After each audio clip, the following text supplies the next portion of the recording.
বড় মামা বড় মামি কাশি থেকে আমাদের জন্য কী কী নিয়ে আসলো সেটাই আজকে শেয়ার করবো তোমাদের সাথে। তো চলো বেশি না হোক আজকের ব্লগটা শুরু করা যাক। সকালবেলা গেছিলাম বাবার মন্দিরে। আজকে বাবার মন্দিরে যেতে একটু লেট হয়ে গেছিলো, সেই জন্য আসতেও লেট হয়ে গেছে, তাই সকালবেলা খেতেও লেট হয়ে গেছে। আর আজকে দিকে আমার জন্য মা বদি দুজনেই না খেয়ে বসেছিল, আমি আসলে তারপর তাই খেয়েছিল। আর আজকে সকালে খেয়েছিলাম পান্তা আর ডিম দিয়ে আলু চচ্চড়ি।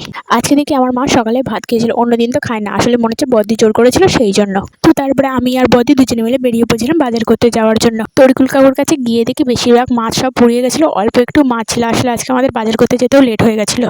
বাড়ি আসার পথে গেছিলাম মুদিখানার দোকান থেকে কেনাকাটা করে চলে এসেছিলাম বাড়িতে আসার পর আমি ফোন দেখতে বসে পড়েছিলাম, আর মা তারপরে রান্না করছিল।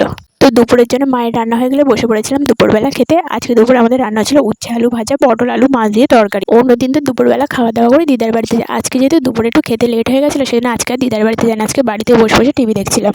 তারপরে দেখি বিকালে আবার পড়াতে যাওয়ার টাইম হয়ে গেলে আমার স্টুডেন্টের বাড়ি থেকে ফোন করে বললো আজকে একটু লেটে পড়াতে যাওয়ার জন্য। আমি ভাবলাম ভালোই হলো। তো বিকালবেলা বদ্দি রকি আর চাইবু তিনজনে বাড়ি যাওয়ার জন্য বেরিয়ে পড়লাম, আমিও বেরিয়ে পড়েছিলাম পড়াতে যাওয়ার জন্য।